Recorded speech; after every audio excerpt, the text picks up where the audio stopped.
common issue that comes up when people start the avodah of Rosh Hashanah is it could feel fake. We're coming dressed in white on Yom Kippur, we're acting like malachim, it's kilu or malachim.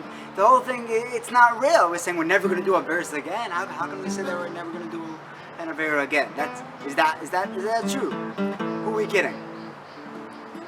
So the common answer is that if you go to a wedding, no one ever rejects to a wedding because, wait, no, the chassan never looks like that. He leaves his socks on the floor. His hair's a mess. He just combed his hair for tonight.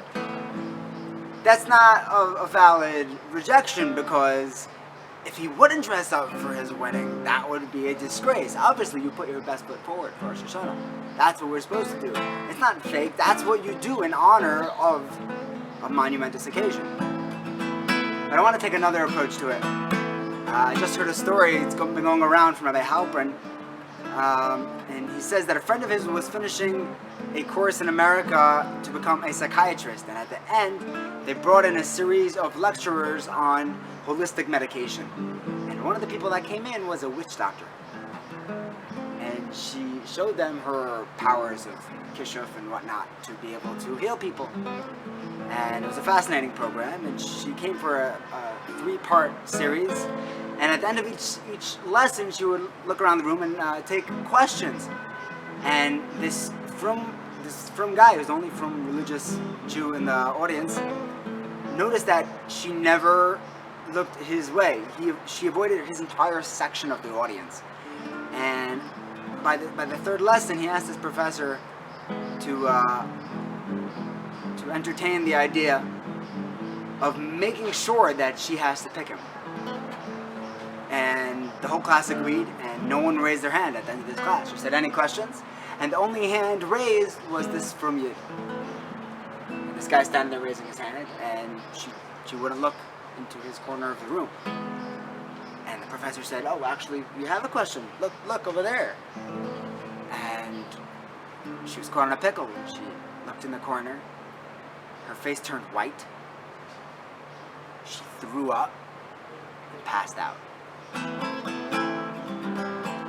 The medical team in the college showed up. They revived her, and they said, "What just happened?"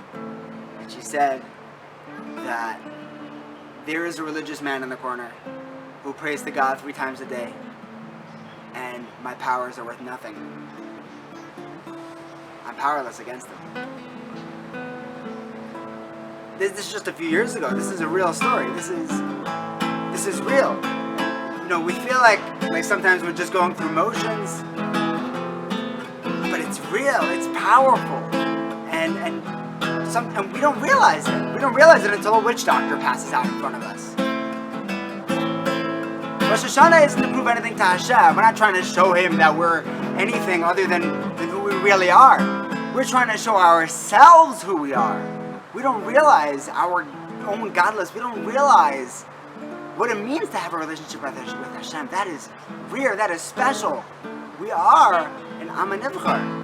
Elul stands for V'akhu lachem li la'am. I have chosen you as my people. There is nothing more precious, nothing more special in the entire world than you and me and Klal Yisrael. And if we don't realize that, that's our own problem. And that's what we are doing on Rosh Hashanah. We are standing there and showing Hashem. We're showing ourselves that this is really who we are. Hashem chose us, and we're coming before him as those children.